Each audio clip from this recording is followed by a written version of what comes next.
Welcome back to school. Bismillahirrahmanirrahim. Assalamualaikum warahmatullahi wabarakatuh. Apa kabar anak-anak ibu kelas 7 SMP Al Mufid? Semoga kita semua selalu dalam keadaan sehat walafiat dan tetap semangat meskipun belajar dari rumah.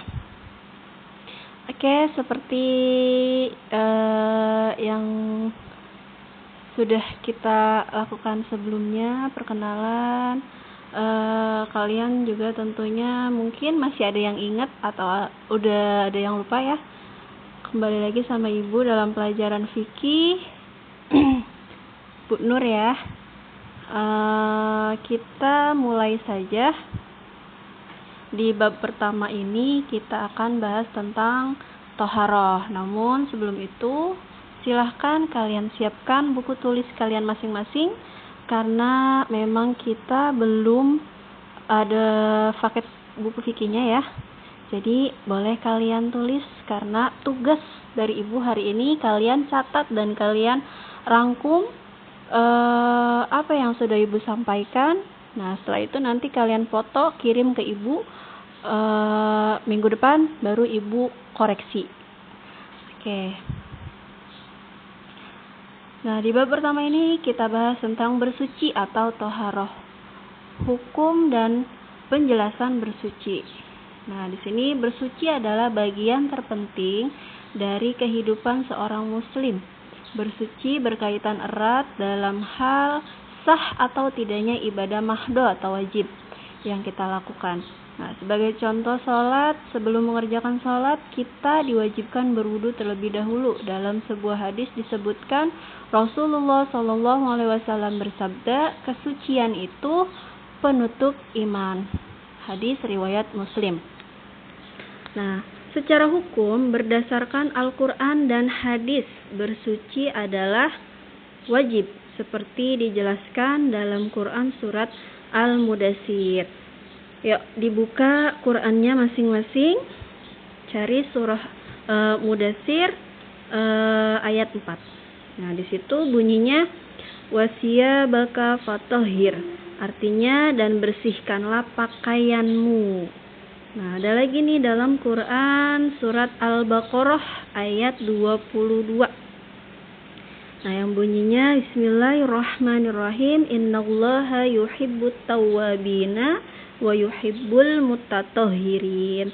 Nah, sesungguhnya Allah menyukai orang yang bertaubat dan menyukai orang yang menyucikan diri. Nah, itu dalam sholat misalnya, sholat tidak akan dianggap sah apabila belum melakukan wudu. Jadi wudu atau bersuci itu wajib hukumnya ya. Oke, next. Nah, suci toharoh itu terdiri dari dua macam, yaitu suci lahir dan suci batin. Secara definitif, yang dimaksud dengan suci batin ialah suci dari dosa dan maksiat. Untuk bersuci secara batin melalui bertobat dengan tobat nasuha, tobat yang sungguh-sungguh, dan membersihkan diri dari penyakit hati seperti syirik, sombong, hasad, dengki, dan lain-lain. Semua itu dilakukan dengan keikhlasan dan berniat hanya mencari ridha Allah Subhanahu wa ta'ala. Nah, sedangkan bersuci secara lahir maksudnya ialah bersuci dari hadas. Suci dari hadas artinya menghilangkan najis-najis dengan menggunakan air yang suci guna membersihkan pakaian, badan, dan tempat ibadah yang dipakai untuk sholat. Jadi suci itu bisa digolongkan ke dalam dua golongan ya, suci lahir dan suci batin. Suci lahir itu bisa dibersihkan dengan air, sedangkan suci batin itu bisa kita bersihkan dengan taubatan nasuha ya. Oke, next ke alat yang digunakan untuk bersuci. Nah, di sini ada beberapa alat-alat yang digunakan untuk bersuci. Selain air, kita juga bisa menggunakan debu ya, kemudian tisu, bisa juga daun dan kayu ya. Batu juga bisa. Itu yang benda padatnya. Nah, di sini kita bahas yang pertama tentang air. Kita bahas tentang macam-macam airnya ya. Macam-macam air yang bisa digunakan untuk bersuci. Ada beberapa air yang tidak bisa digunakan untuk bersuci juga. Nah, yang pertama kita bahas tentang air mutlak atau air tohir mutohir. Nah, air tohir mutohir itu air yang suci dan mensucikan. Ada berapa yang termasuk air mutlak? Ya, di dalamnya itu ada air hujan, air laut, air sumur, dan air yang keluar dari mata air. Nah, di situ kan air laut, Bu, kok kan air laut asin gitu kan? Nah, tapi di sini air laut itu bisa menyucikan kita ya, karena bangkai yang ada di dalam air laut pun suci untuk kita makan. Apa?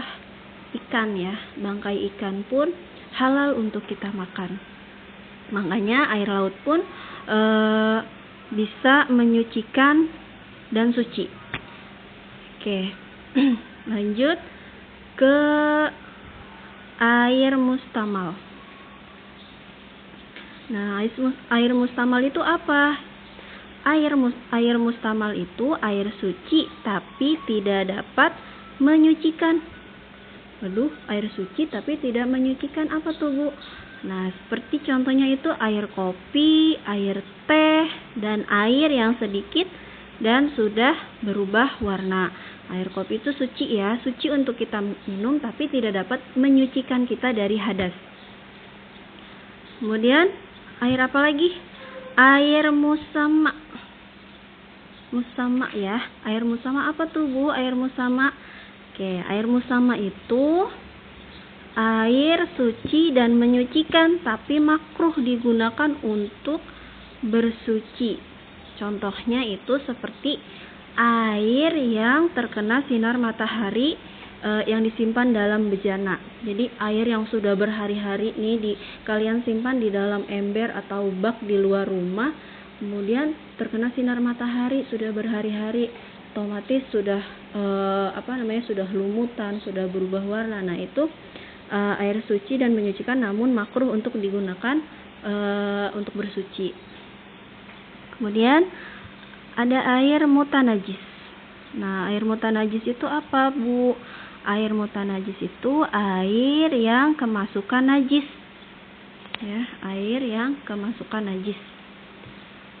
Nah, di sini ada dua macam air yang kemasukan air yang kemasukan najis.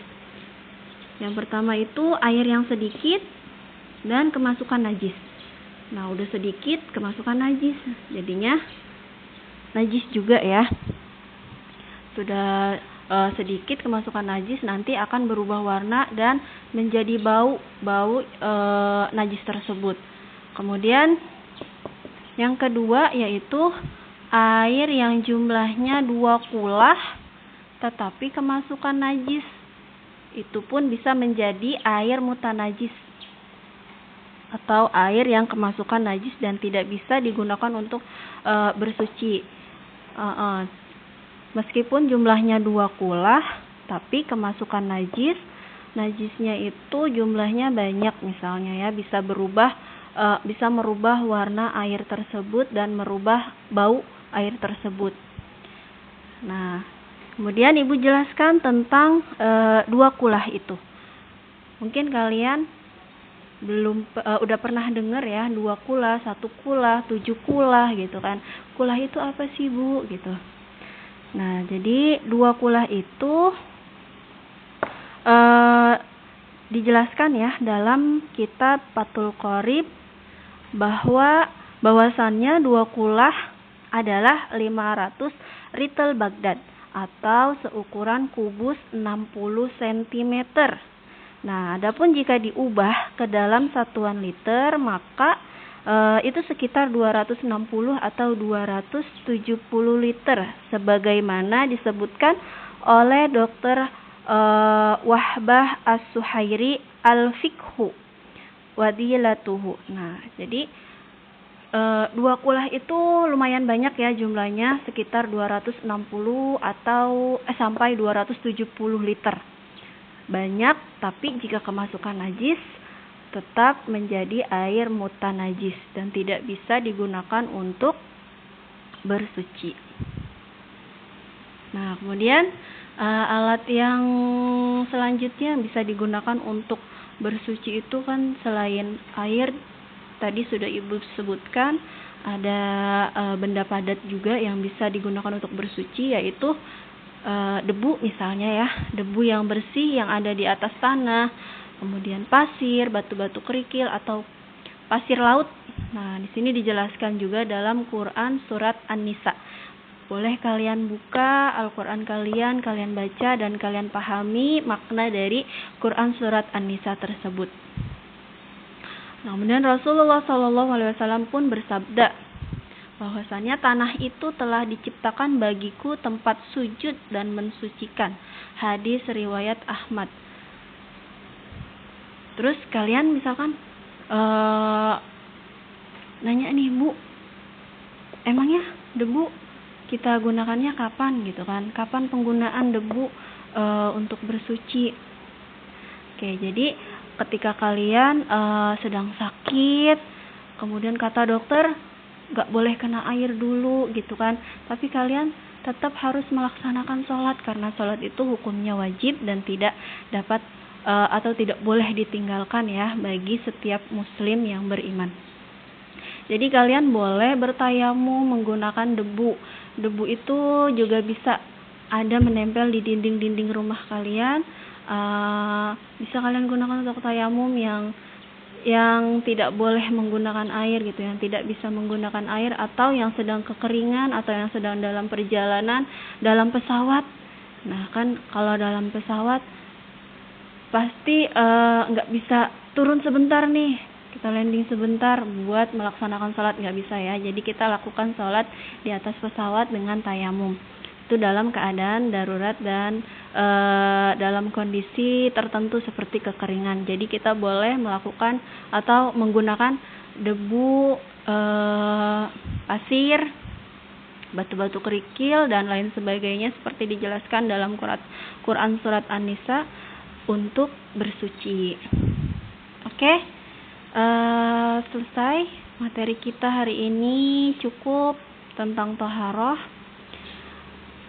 Jangan lupa tugasnya kalian catat apa yang sudah Ibu sampaikan, kalian susun rapi, kalian rangkum yang penting-penting yang telah Ibu sampaikan. Setelah selesai kalian mencatat, kalian foto catatan kalian hari ini. Nanti selesai jam pelajaran Ibu sampai jam 10.30 sudah harus selesai semua ya, catatannya sudah harus sampai ke japri Ibu semua. Nanti minggu depan, Senin depan, ketika kalian masuk sekolah, Ibu akan koreksi satu-satu tugas dari Ibu hari ini. Oke? Sekian, terima kasih. Semoga ilmu yang kita pelajari hari ini bisa bermanfaat dan membawa keberkahan. Akhirul kalam, Ibu ucapkan wassalamualaikum warahmatullahi wabarakatuh.